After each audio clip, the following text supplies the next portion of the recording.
Hey there, my name is Vijay Bhatt. I'm a data scientist with the Vault8 team at Capital One. So we're a data innovation team. So what we do is we go out to the industry and we find all the really cool technologies in the data domain that can be applicable to to the business that Capital One is doing and bring it in-house and see how we can get it to work. So what I'm going to talk to you about today is our experience building the next generation real-time decisioning platform at Capital One. So a bulk of this work was done by our very prolific data engineer, Ilya Ganelin, who unfortunately could not be here today. So I'm going to present on the work that we did as a team. So big data. So this term gets thrown around a lot. But generally speaking, when you're talking about big data, people are talking about batch systems. So you have data that's really large in volume, so you need to be able to store it in a distributed fashion, run a distributed workload, and be able to gather insights out of your data. So while it's technically challenging to do that, one of the things that's not a concern in a batch system is latency.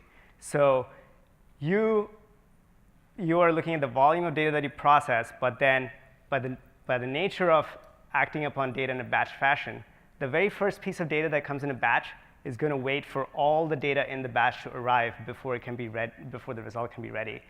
So that does not work for a real-time decisioning system. So we had to rethink how we want to solve this problem. So how do we do it right now? So what we do is that two options. So one is you go with a proprietary mainframe solution like IBM or several vendors who provide those kinds of solutions. So these are extremely high performance and guaranteed to work all the time. However, they're also very, very expensive. On the other hand, you have open source. So with open source, with all the activity that's been happening in open source data software in the past 10 years, you'd be irresponsible not to look at an open source solution. So that's another direction that you can go to see how you can solve your problem, your data problem. So what's the nature of a proprietary mainframe solution? So the key thing that we're looking at over here is high availability. We want to make sure that the system is always available because this is very business critical data that needs to be acted upon with very low response times. And if you look over here, like you measure it with the number of nines of your availability. So the key is that if you have like a 5-9 kind of solution, then your system is down for at most 5 minutes in a whole year. So this is something that's a very highly available solution, and you need a lot of really great engineering to go into it to be able to make this kind of guarantee. So obviously, these kinds of systems are very expensive. With open source, you have numerous choices for possible solutions. So there's been so much activity going on in the open source community. You have a lot of pieces that you can mix and match, put together. You can join the committers for a particular open source project and direct the direction in which the project is going, so you can give your input as to business use cases that the project solves, and so on and so forth. So you can influence the directions of these projects. However, the problem with open source solutions is that unless you put in a lot of engineering effort, you cannot guaranteed to be enterprise ready. So you cannot make the same kind of guarantees that you would need for a system that would be acceptable by a financial institution like Capital One. So what are we doing in these real-time decisioning systems? So essentially, you're getting pieces of data. So with Capital One, credit card company, you swipe your credit card, the authorization data flows through the pipes, and it goes into a black box. Essentially, there's a mainframe system that has a proprietary decisioning algorithm in there, and then that spits out an answer with very high performance. But the key over here is that the way you're solving the problem is by throwing a lot of money at it, and you don't have much flexibility in terms of what algorithms that you can run in this system because they're proprietary, and you don't really have much visibility into what's going on. At a high level, a decisioning model in Capital One's use case kind of looks like this. So you have an authorization come to the system, which has things like authorization amount, merchant name, whether a card was present or not, all those kinds of things. And you build features from it. So the features are fed into the model, and it spits out a result. So there are three, broadly speaking, there are three kinds of features that we look at. So one is a very simple feature. That's something that you can directly glean from the authorization that came in. So that's, again, like authorization amount, where the merchant was, the geolocation, whether the card was present or not, those kinds of things. Then there are more complex features. So there's something that we call velocity or aggregate features. So this is done by taking historical transaction data and figuring out aggregate quantities. So this can be over time or over geolocation, what have you. So notice how this actually introduces a notion of state into the system. So you cannot operate on a single transaction anymore. You need a lot of support data to be able to execute a model on this. So for that, we need an in-memory database for being able to produce these features in a time window that can allow us to make a real-time decision. So that is the main engineering challenge over here that we're facing. Advanced features, this is, again, combining data from different data sources. And this provides more complex functionality in terms of you can look at distributions of data and more like demographic data and things like that. So I mean, there are a bunch of things that you can put in there that can help you with your decisioning. So where we are right now is kind of a mess. So it's with a proprietary solution. Because the problem, what ends up happening is that data becomes stale. So the models were trained on data that's old. And because of that, the decisions that they provide are actually not very good. So in order to provide the most effective decisions, you want to have models that are trained on the latest data. And refreshing data in a proprietary system is an extremely expensive proposition and doesn't happen that often. So you're stuck with a system that's very expensive. It starts off performing really well, but then the performance degrades. And you don't really have a system in place to make sure that it is highly tuned at all times. So how do we get out of this mess, this morass, essentially? And then how do we get to a better place? We want to see the light, essentially, of a really good solution that can meet our business needs, as opposed to going with a status quo. So one thing to consider is that when you're looking at open source solutions or any kind of solution, you want to be really rigorous in looking at all the different considerations that go into the problem. So it's not just purely an engineering problem. It's not just algorithmic elegance that needs to go into the solution. So since you are operating in the financial industry, it's enterprise software, you want to take all these other considerations into account when you're proposing a solution and trying to make a case for why your architecture is superior and why it is a fit for enterprise. And we will go into some of those details later in this talk. So these are some of the metrics that we want to be able to satisfy when we are building our real-time decisioning system. So as you can see, obviously, we have a fairly low latency number. And this is, again, end-to-end latency from when data gets into the system and when a decision is put out. The throughput, as you see, it's not very high over here. It's pretty laughably low. But the key takeaway from that particular point is that since the models that we're trying to score are so complex, so there are so many features that go into it, that any authorization that comes in, it generates a whole bunch of support records that are fed into the model to be scored. So it increases it by a few orders of magnitude. So you end up with hundreds of thousands to a million events per second that you actually need to process through the system. So there's that multiplication factor going on. And then you got the other considerations on durability, availability, and with scalability, what you really want is a system that will preserve its latency performance when you add more nodes to the system. So you can horizontally scale and still get equivalent performance. And some of the soft metrics that we as a team were looking at in terms of the solutions that we were proposing is that, one, we want to go open source as much as possible. This is because So there's a lot of cutting-edge stuff happening in open source. We want to be involved with that. And also, it's a way to future-proof the solution. So if you want to have great people working on your platform, you want to go where the engineering talent is actually spending a lot of time and excited about. So going open source is a very smart strategy, even for a bank, to make sure that what they're building is actually future-proof and doesn't actually become some kind of a legacy system that quickly ossifies. And really, the only way to do this, just because there's so many options out there, is that we really need to consider pretty much all our options, which is not very easy, obviously, as you can see from here. There are a bunch of options that we looked at.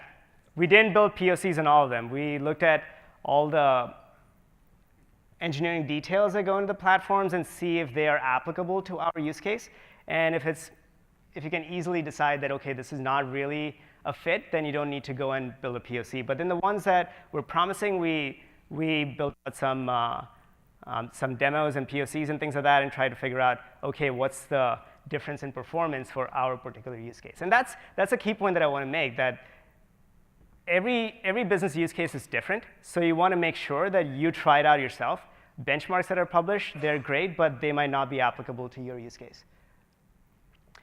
So broadly speaking, here are the 4 areas of considerations that we took into account. So performance, we looked at it before. It was latency, durability, availability. Enterprise readiness, it's a slightly fuzzy concept, but ultimately it comes around confidence. So you want to make sure that when you are selling your solution within the company, you want to show why you're so confident that this will actually work in a production environment in enterprise.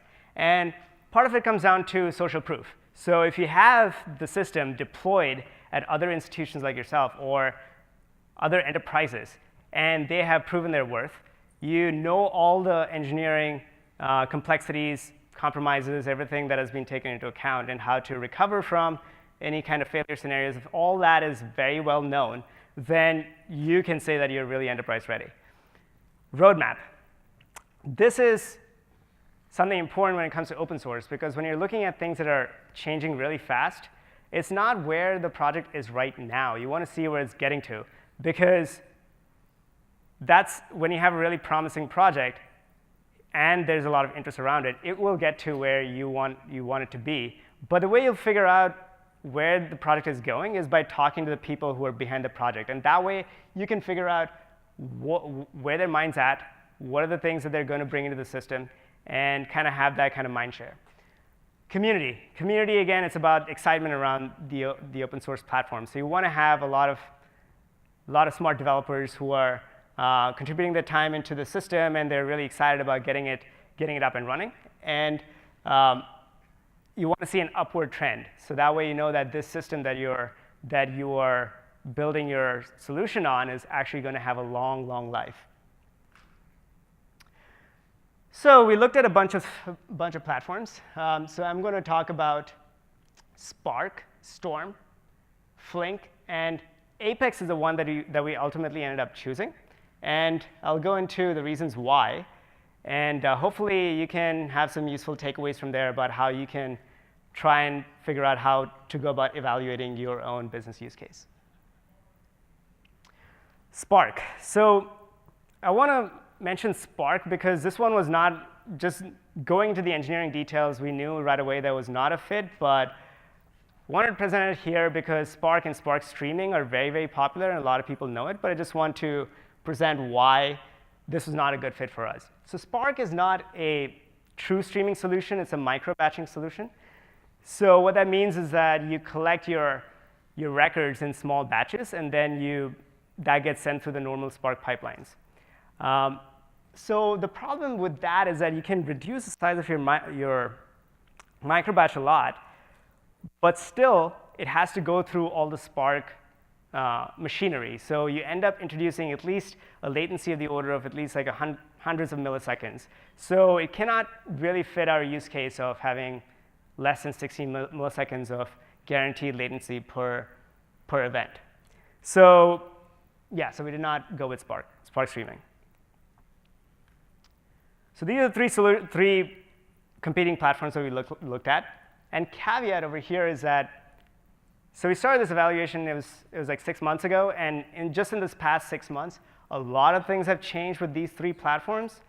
There have been so many developments that the differences between them are fewer and fewer. So it's a much more nuanced distinction now between the 3 platforms. So Storm has gotten a lot of work done by Hortonworks. A lot of the shortcomings have been addressed in the 1.0 release, and Plink has been going gangbusters with all the new functionality that they've been putting in. So so that's a caveat about this, about what I'll be presenting next.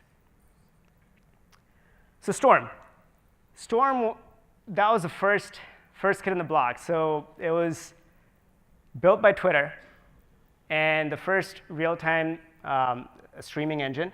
So you have a distributed platform that can implement a DAG, essentially. So you have all your operators that comprise your streaming application. They get deployed onto different nodes in your cluster, and data flows through the pipes, and then you get a decision spit out at the end. 2 kinds of operators over here, spouts and bolts. And spouts are the ones that emit the data. Bolts are the ones that act upon the data. So one thing that I want to mention over here is that Twitter no longer, it doesn't use Storm anymore. They went ahead and built Heron, which got recently open sourced, and that was to address the problem of Storm was not playing nicely when you wanted to deploy multiple applications within the same cluster. So resource management was a problem. But Hortonworks actually has gone and done a lot of work in that, so that's something that we still need to evaluate as to whether these changes are a fit for our use case. So one point about how Storm handles failures, how it does error recovery. So it does that through acts. So a particular node that, like a spout or a bolt that emits a tuple, it waits for an act to come back. And if it doesn't get an act, then you know that there's something has gone wrong. Depending on the kind of your application, you unfortunately will probably have to roll back to your entire application to that particular tuple and reprocess everything. So you essentially have 1 second of data that needs to be reprocessed, and that really does not fit for a use case. Plink. Plink is getting a lot of traction in the community. There are a lot of awesome things going on, especially with the Apache Beam integration that's coming up. And also, something that's really cool that Plink has now is you can directly query the state of the operators. So essentially, you have your streaming application running. You can submit SQL-like queries to get the state of each of those operators, which is really cool. So it makes building applications on top of that really, really compelling. So how does Plink do error handling? So what Plink does is that it has this concept of barriers. So barriers are essentially just markers that get sent between records. So these serve a checkpointing function.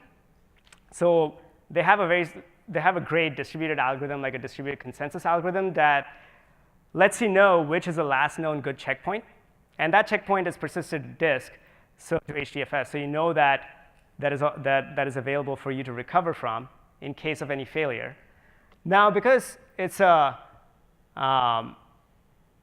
global checkpoint, you don't have that fine-grained control over how to recover from minor failures. You kind of need to roll back to the known checkpoint, and the entire application needs to go through that, go through all those steps. So why is this a problem? Because I hadn't mentioned it when I was talking about Storm. One way of handling storms, making it more reliable, is to run multiple copies of the same pipeline, and then you figure that at least one of them is going to give you a result in a very reasonable amount of time. And again, because Storm doesn't play well with multiple applications, that doesn't work so well.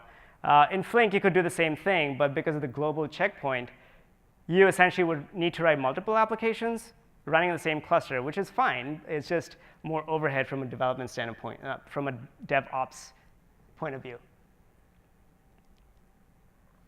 So Apex. So I'm going to go into why we liked Apex. But before that, I want to give a little bit of history of where Apex came from. So Apex is developed by Data Torrent, which came out of Yahoo Finance.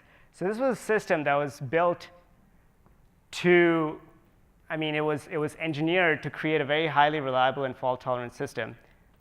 And right out of the box, it was integrated with Hadoop because it came out of Yahoo. And it's a Yarn native application, which makes the deployment a lot easier. But Yarn integration is all well and good, but there are a lot of other features that make Apex very, very compelling. Just a little bit about what you can do with Apex. So you can define operators, just like any other streaming platform. And there's a concept of a stream. A stream is just an edge between two operators. So you define that in your application. And so each operator gets, so that's a logical operator. That's the transformation that you're performing on the data if you're doing like joins or counts or group bys or what have you. So that is what gets defined in the operator. But that operator gets mapped to, the logical operator gets mapped to a physical operator on the cluster. And why do you need to do that? Is because of how Apex distributes the workload across the cluster. So a physical node actually corresponds to a partition of data. So it's a range of keys that it operates on. So that way you can distribute the workload across different instances of the operator. So the really cool thing about Apex is that it has inbuilt functionality to do dynamic partitioning. So in case there's a lot of skew in one partition, then it knows how to split that up. And that comes out of the box, so you don't need to engineer that yourself. And that's like a very, very common problem, that you end up with skew in your data.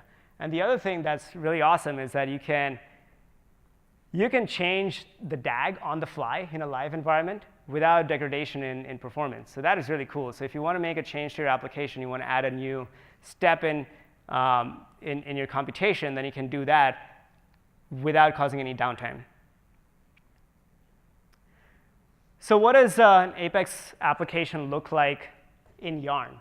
So it's a Yarn application. So there's a Yarn application master that's running on one of the Hadoop nodes, and that does the orchestration of all the resources that are there that are there for the Apex application. And each of the nodes, they contain containers, and the containers are running the operators. So something to note over here is that with Apex, you have a lot of control over locality. So if you take any pair of operators, you can really specify whether it's running the same thread, whether it's running in the same container, on the same node, or the same rack. So why is that good? Because depending on what kinds of operations you're running, you can get a lot of performance by not having to hit network. So if you're in the same container or in the same thread, you can just do IPC and even save on serialization, deserialization costs. And that way, you can get a lot of performance from those particular operators. So for example, let's say like the data gets joined, and then once you have less data, then OK, then you're not as concerned about sending it across the network. But then when there's a lot of data involved, you can try and make sure that data is local as much as possible. So over here, what I want to talk about is this is how Apex works when you're trying the strategy of having 3 identical pipelines running simultaneously, the strategy that I talked about earlier, where you have 3 pipelines running, and then you know that one of them will complete very fast, so the fastest one wins. So that way you can squeeze some more latency out of the system. So what happens if there's a failure? So if this JVM goes down. So the interesting thing over here is what Apex does with error recovery. So every operator, the output goes into what's known as a buffer server. So a buffer server is just a key value store that gets backed up to disk. But the point to note over here is that it's extremely granular. So you have a buffer server per operator. So that way, if let's say a downstream node went down, it just needs to replay from the previous buffer server. So you don't need to restart or replay all the tuples into all nodes of the application. So you can have a much more fine-grained restart. So that gives us a lot more control over how to design the application. And you can deploy all of this in just a single streaming application without having to do fancy things around multiple applications in multiple data centers. And this is a little bit about the dynamic partitioning. So what happens is that there's intelligent logic that's built in for, let's say you have skew in the data. So one of the nodes is getting, one of the operators is getting a lot of the data, but then that is actually degrading performance over there. So the application master figures out that this is going on, and then it figures out that it needs to spin up a new node and split the partition between them. So that way you have this, so the workload gets balanced automatically. And there are a bunch of triggers that you can use for doing that. So you can have it around just the size of the partition. One thing that the Capital One team did is that we submitted a patch to be able to do partitioning based on latency. So if you're actually seeing latency degradation, then it will go ahead and partition. So that way you know that you have a way of guaranteeing your latency numbers. So what are we actually? So some of the numbers that we achieved. So as you can see over here, 70,000 records a second. It was a 10-node cluster, 600 gigabytes of RAM, and we got like quarter millisecond latency. And this was actually, it was not just running word count or hello world or anything like that. This was a real decisioning model that had a mix of simple features, aggregate features, and advanced features. So this was a non-trivial workload. And what about the other case of running 2 independent pipelines? Does that actually work? It actually does. So we ran 2 independent pipelines in an application. And as you can see over here, if out of the 5.2 million records, only 39 of them will actually fail to meet our SLA. And if you look at any single pipeline, it was 173. So we actually did get a major performance improvement in terms of what percentage of your tuples are you actually guaranteeing that met your latency number.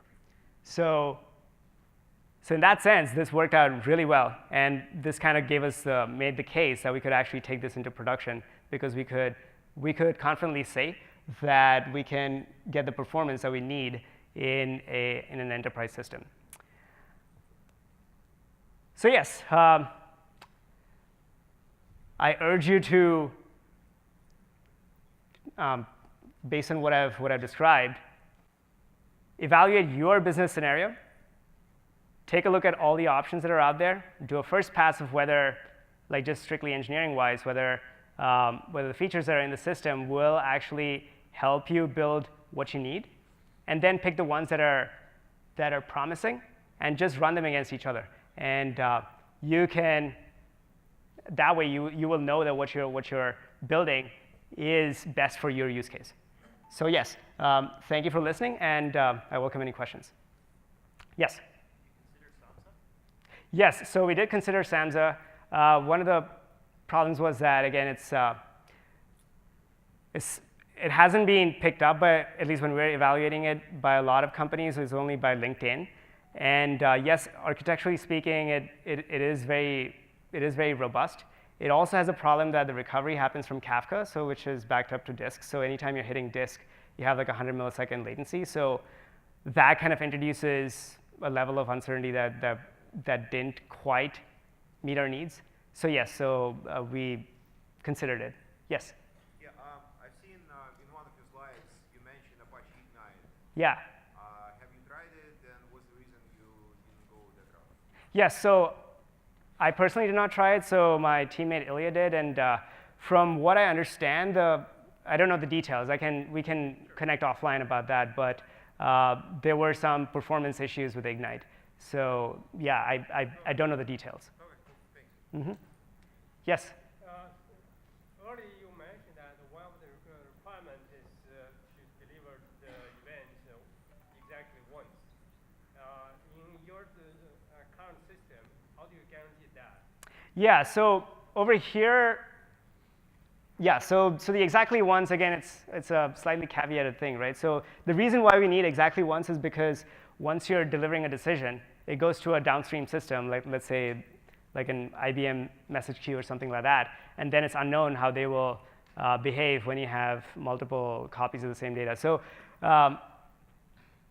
Apex allows exactly once processing, but it's within every window. So there's that caveat going on. So so basically, based on, so if you define your window correctly, then you can make sure that you're getting an exactly once response. So you want to make sure that all your events are pertaining to one particular decision, right? So in other words, within the window, the system is auto-deduping. Correct. Yeah. Yes. One of your observations about Storm was that if a tuple fails, you have to replay an entire 1 second or some amount of data. Is that correct? Yeah. I believe that assertion is wrong because it only replays that one tuple. Right, but this is for like aggregates and things like that, right? So I mean, if it's so if something has been processed, then you might want to go back and revisit that calculation. We can connect offline about that. Could you leave the slide up where you, I think, the third slide from last? Yeah, one more. Yeah. This one? The next one. Okay. Yeah. Yeah. Do you have a question about this? Okay. All right.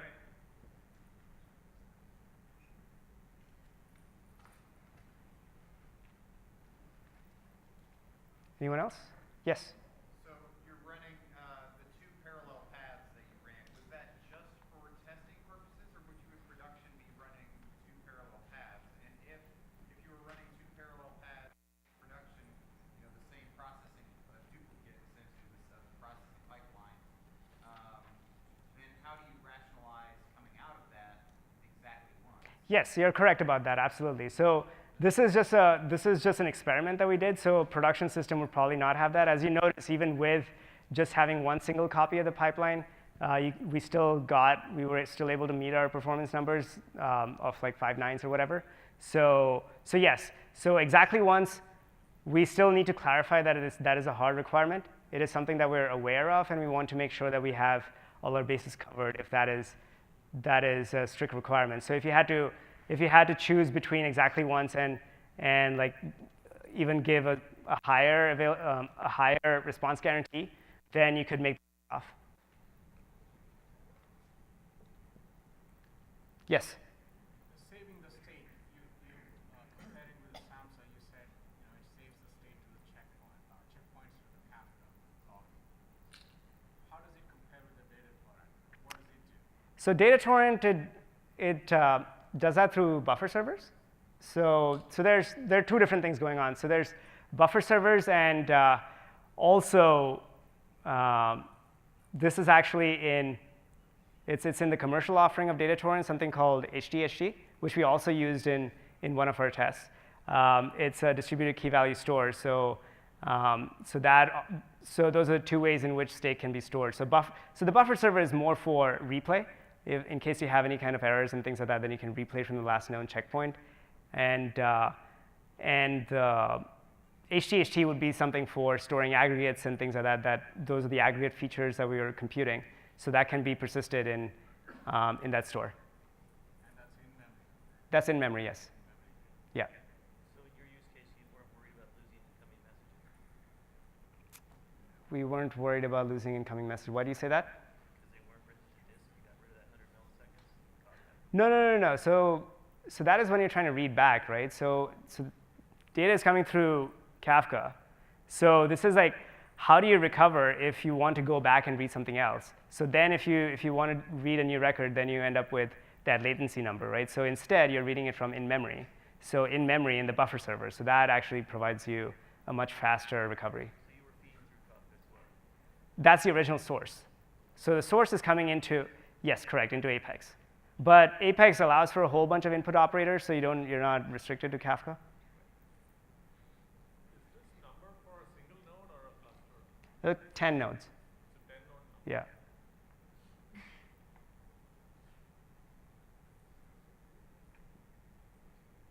Anyone else? So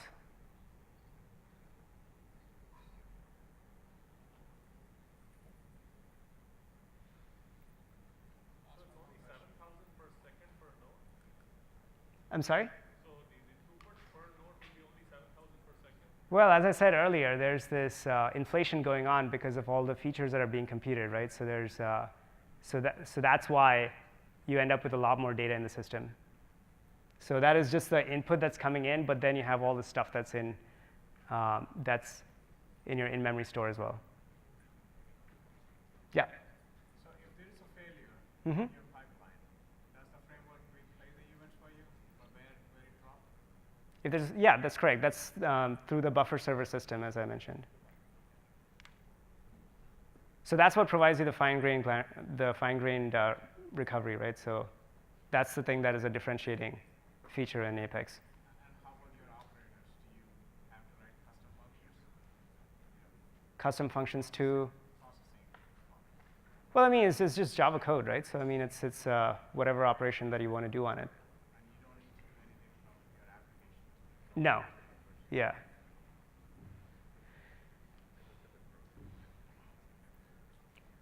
Yeah. Average, the latency is starting from where and stopping? End to end. So yeah, end to end. So there was a bunch of instrumentation code that was in the application.